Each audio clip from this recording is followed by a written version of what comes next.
प्रश्नावली 2.2 प्रश्न संख्या 1। ए से डी तक के रेखा चित्रों में निम्नलिखित को कौन दर्शाता है। रेखा चित्रों के माध्यम से हम यहाँ पर यह समझ पाएंगे कि किसी पूर्ण संख्या को भिन्न संख्या से गुणा करते हैं तो उसका अर्थ क्या होता है।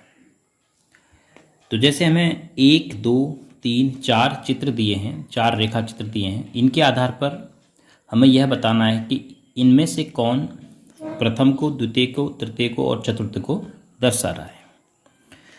तो जैसे कि पहली आकृति है, एक वृत्त के 2 भागों को छायांकित किया है। तो 2 कुल भाग हैं 3, तो 2/3, 2/3, 2/3। तो 2/3 को 3 बार लिखा है, यानी मिला रखा है 3 बार। तो जैसा कि हम जानते हैं, गुणा का मतलब ही होता है कि किसी संख्या को बार बार मिलाना। माना मुझे 2 को 4 बार गुणा करना है, तो 2, 2, 2, 2, तो चक्को 8। ऐसे ही यहाँ पर 2/3, 2/3, 2/3 को हमें 3 बार मिलाया है। तो यह किस गुणा को प्रदर्शित करेगा? 3 गुणा 2/3। तो इसको लिखेंगे हम बराबर, यह है 3 गुणा 2/3।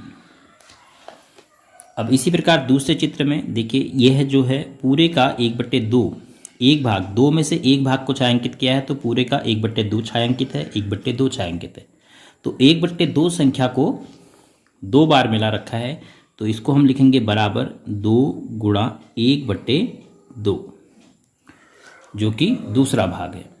इसी प्रकार सी, तीसरा, आपको 4 भागों में से, देखिए प्रत्येक के 4 भाग किए हैं, 4 भागों में से तीसरे पार्ट सी की बात करें तो सी में आपको प्रत्येक चित्र के एक हिस्से को 4 में से, इसके 4 हिस्से, इसके 4 हिस्से गए, इसके 4 हिस्से गए, तो 1/4, 1 पूरे में 4, 1/4। तो 1/4 जो संख्या है उसको चित्र के द्वारा 1, 2, 3 बार प्रदर्शित किया गया है। तो इसका मतलब हुआ कि 3 बार, 3 गुणा 1/4। अब इसी प्रकार अंतिम 1, 2, 3, 4, 5 हिस्से में से एक हिस्से को छायांकित किया गया। तो 1/5, 1/5, तो 2 बार, तो 2 गुणा 1/5।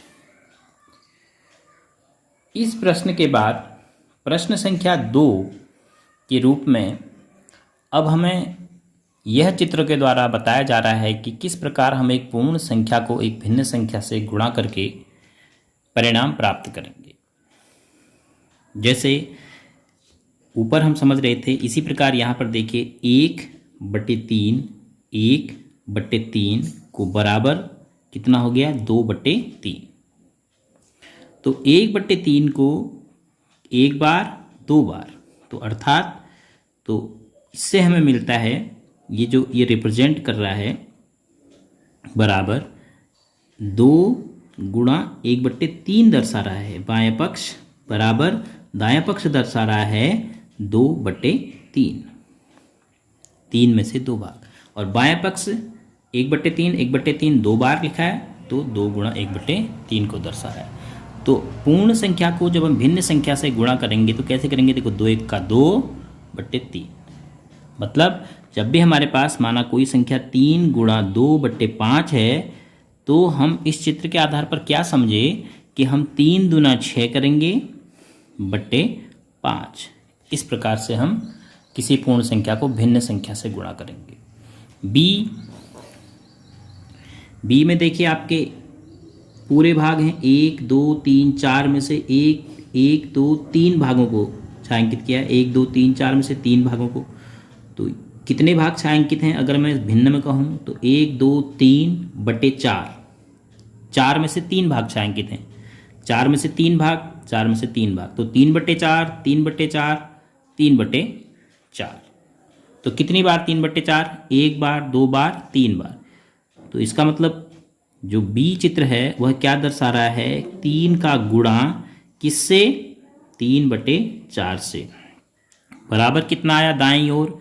1 पूरा ही चित्र छायांकित हो गया, 2 पूरा ही, तो 1 तो ये पूरा हो गया, 1 ये पूरा हो गया, 1 1 का 2 और यहाँ कितना पूरा हुआ, 1 2 3 4 में से 1, तो 2 तो पूरे पूरे छायांकित हो गए और 1/4, तो इसको हम लिखेंगे 2 सही 1/4।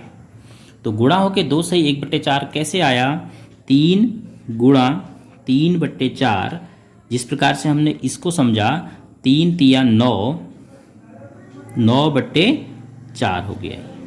तो यह एक विषम भिन्न है, इसको आपने मिश्रित भिन्न में बदला तो 4 दूनी 8, 2 सही 1/4। तो जब भी हम पूर्ण संख्या को भिन्न संख्या से गुणा करेंगे तो पूर्ण संख्या को भिन्न संख्या के अंश से गुणा कर देंगे सीधे।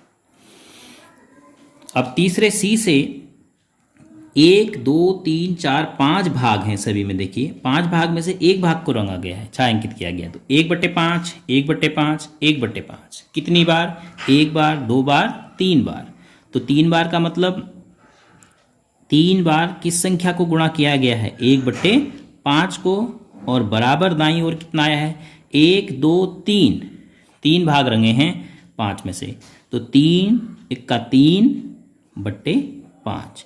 चित्र से तो हम ऐसे समझेंगे कि 1 2 3, तो इसके होने का ये हो गया, इसके होने का ये हो गया, इसके होने का ये हो गया, तो 3 भाग रंगे 5 में से, तो 3/5 उत्तर आ गया। और जब हमें चित्र के द्वारा नहीं गुणा करना है, सीधे गुणा करेंगे, तो हम ये समझ गए कि हमें क्या गुणा करना है, पूर्ण संख्या को भिन्न संख्या के अंश से सीधे गुणा करना है।